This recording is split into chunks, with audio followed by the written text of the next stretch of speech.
حدیث کے الفاظ دیکھیے اس طرح سے آپ صلی اللہ علیہ وسلم فرماتے اور کہتے ہیں، آپ نے فرمایا اپنے مال کو بچاتے بچاتے مرنے والا شہید، اپنے گھر کی حفاظت کرتے ہوئے قتل ہونے والا شہید، پھر فرمایا اپنے دین کی دفاع کرتے ہوئے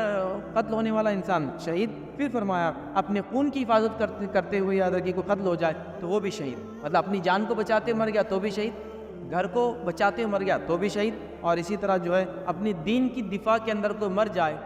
دین پہ عمل کرنے کی وجہ سے،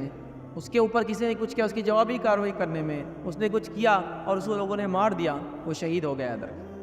تو یہ بھی اچھی موت کی علامت ہے کہ دین کے لیے کوئی مرے، گھر کی حفاظت کے لیے کوئی مرے، اپنی جان کی حفاظت کے لیے کوئی مر جائے ادھر۔ اسی طرح حدیث کے الفاظ ہے کہ سواری سے گر کے مرنے والا بھی شہادت کے رتبے پر فائز ہو جاتا ہے،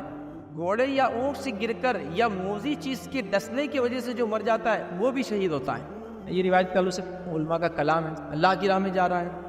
سواری پہ سوار ہے، گھوڑے پر سوار ہے، اونٹ پر سوار ہے، گر کر مر جاتا ہے، شہید ہو جاتا ہے، مطلب اچھی موت کی علامت ہے۔ یا موذی جانور کسی کو ڈس لیتا ہے، پوائزنس انسیکٹ سانپ ہے، بچھو ہے، اور نہ جانے کتنے قسم کی مچھلیاں وغیرہ ہوتی ہیں جو ڈس لیتی ہے انسانوں کو، کاٹ لیتی ہے، کرنٹ لگ جاتا ہے کسی کو ہاتھ لگانے سے، مچھلی وغیرہ کو بول رہا میں، وہ ایک مطلب زہر کو ڈال دیتی ہے جس کی وجہ سے انسان مر جاتا ہے، تو یہ سب بھی شہید ہے، اور اگر شہید ہے تو یہ اچھی موت کی علامت ہے، یاد رکھیے۔ اسی طرح یاد رکھیے اچھی موت کی علامت میں سے ایک علامت ہے، آئیے آپ صلی اللہ علیہ وسلم کیا فرماتے ہیں، صحیح الجامع کی روایت آپ نے فرمایا بحری سفر میں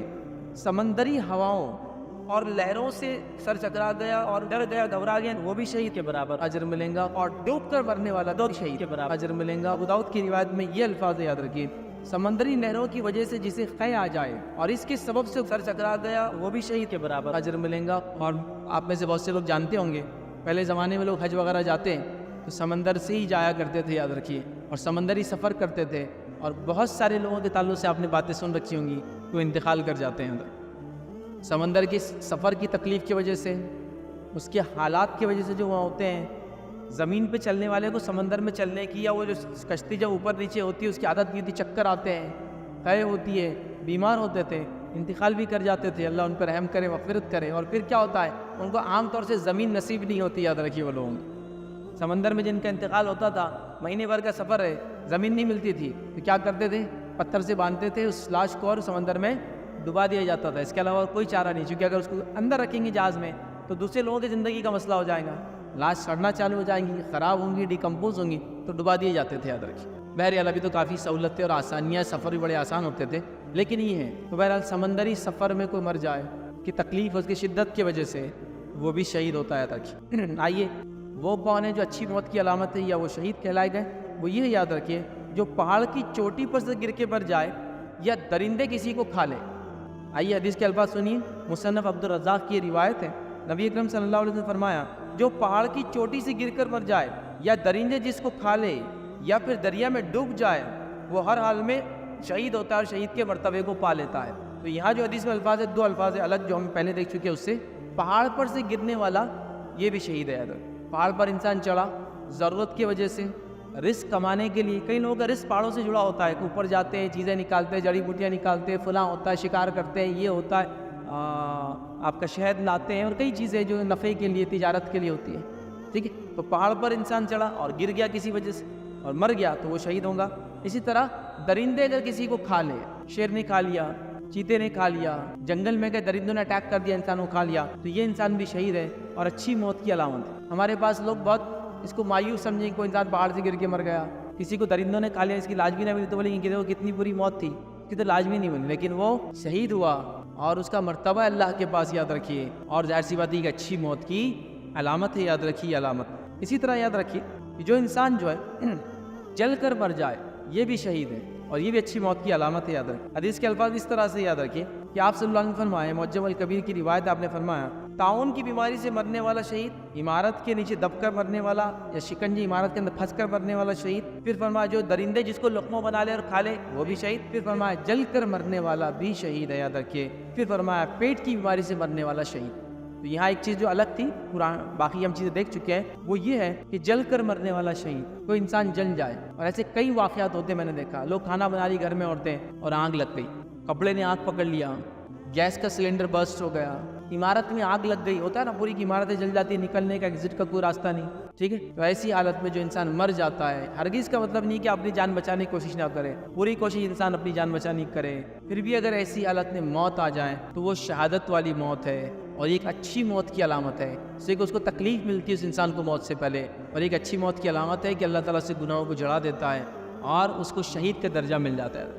جل کر مرنے والا، جلا کر اپنے آپ کو مار لے وہ نہیں، جل کر کوئی مر جائے تو یہ شہید ہے، اور یہ ایک اچھی موت کی علامت ہے کہ ظالم حکمراں کے سامنے کلمہ حق بولنے کی وجہ سے اگر اس کو قتل کر دیا جائے تو وہ بھی شہید، اور یہ بھی اچھی موت کی علامت ہے۔ ظالم حاکم ہے اور اس کے سامنے آپ حق بات کرنے کے لیے کھڑے ہیں اور ڈٹ کر آپ حق بات بولتے ہیں جس کی وجہ سے وہ آپ کا قتل کر دیتا ہے تو آپ شہید ہیں۔ حدیث کے الفاظ دیکھیے، اس طرح سے صحیح الجامع کی روایت ہے، نبی اکرم صلی اللہ علیہ وسلم فرمایا سید الشہداء حمزہ بن عبد المطلب ہے، مطلب شہداء کے جو سردار ہیں وہ میرے چچا جو ہے حمزہ ہے۔ پھر آگے فرمایا اور جو بندہ ظالم حکمراں کے سامنے کلمہ حق بلند کرتے ہوئے اس کو برائی سے روکتے ہوئے نیکی کا حکم دیتے ہوئے وہ اس کو قتل کر دے، مطلب کسی ظالم حکمراں کے سامنے کھڑا ہے، حق بات کہہ رہا ہے، اچھائی کا حکم دے رہا ہے، برائی سے اس کو روک رہا ہے، وہ اس کو اگر قتل کر دے تو یہ بھی آپ نے فرمایا وہ بھی شہید ہو جائیں گے۔ تو ظالم حکمراں کے سامنے حق بات کرنے والا بھی یاد رکھیے شہید ہے۔ آئیے 23ویں قسم اچھی علامت موت کی، اچھی موت کی علامت جو ہے وہ ہم دیکھتے یاد رکھیے، وہ یہ ہے، یاد رکھیے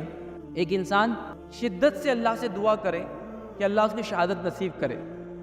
حالانکہ وہ شہید نہیں ہوں گا اللہ کے راہ میں، لیکن اپنے بستر پر مریں گا، لیکن کثرت سے دعا کرتا تھا، اخلاص تھا اس کی نیت میں کہ اللہ مجھے شہادت کی موت دے، لیکن اس کو شہید والا درجہ نہیں ملا، لیکن اس کی اس نیت کی وجہ سے وہ بھی شہیدوں میں شمار ہوں گا، یہ بھی اچھی موت کی علامت ہے۔ آئیے آپ صلی اللہ علیہ وسلم کیا فرماتے ہیں، آپ صلی اللہ علیہ وسلم فرمایا اور کہا جو سچے دل سے شہادت کا طلبگار تھا، سچے دل سے شہادت کا جو طلبگار تھا وہ بستر پر ہی مرے تب بھی شہادت کا ثواب اور فیض یاب ہوتا ہے، بستر پہ بھی انتقال کریں گا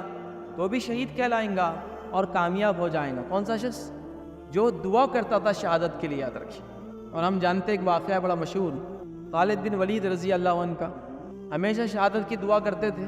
اللہ کی راہ میں آپ نے کیا کچھ نہیں کیا، اگر انسانی تاریخ کو اگر اٹھا لیں اور انسانی تاریخ کے اندر اگر موسٹ سکسیسفل ملٹری جنرل اگر آپ دیکھیں تو خالد بن ولید رضی اللہ عنہ کے علاوہ آپ کو کوئی نہیں ملیں گا، یاد رکھیے۔ حتیٰ کہ یہ بات ہم جانتے ہیں کہ یورپ کے اندر جتنے وارز کے ٹیکنیکس ہیں، وار مینجمنٹ ہے، وار لڑنے کے طریقے اسکیمز انہوں نے بنائی ہے، خالد بن ولید رضی اللہ عنہ کو کبھی انہوں نے بولا نہیں، یاد رکھیے اس چیپٹر میں کہ انہوں نے کیسی جنگیں لڑی، کس قسم سے جنگیں لڑتے تھے، جنگی مہارتیں، جنگی چالیں، جنگوں میں تیزی، جنگوں کے اندر الگ الگ قسم سے لوگوں کو جو دھوکہ دینا اور پھر اس کے بعد دشمن کو جس کو کہیں گے سائیکولوجیکل ڈیموٹیویٹ کر دینا، فزیکلی اس کی کیا بولتے کریک کر دینا، یہ خالد بن ولید رضی اللہ عنہ کی خصوصیت تھی۔ موسٹ سکسیسفل ملٹری جنرل تھے، لیکن ہم سب جانتے ہیں شہید نہیں ہوئے کیونکہ ان کی خواہش تھی شہادت کی،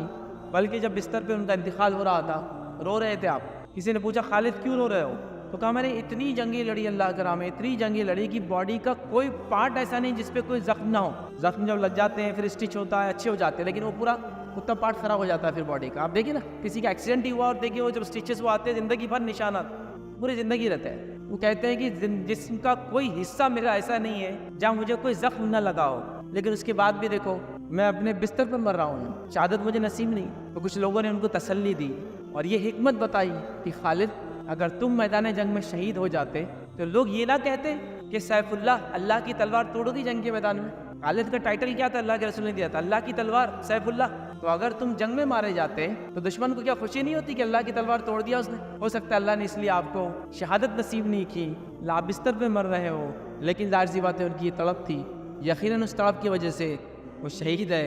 اور ظاہر سی بات ایک اچھی موت کی علامت ہے۔ تو جو انسان طلب رکھتا تھا اللہ کی راہ میں اور اس میں وہ شہید نہ بھی اگر ہو اس کو بھی اجر ملتا ہے، یہ بھی اچھی موت کی علامت ہے۔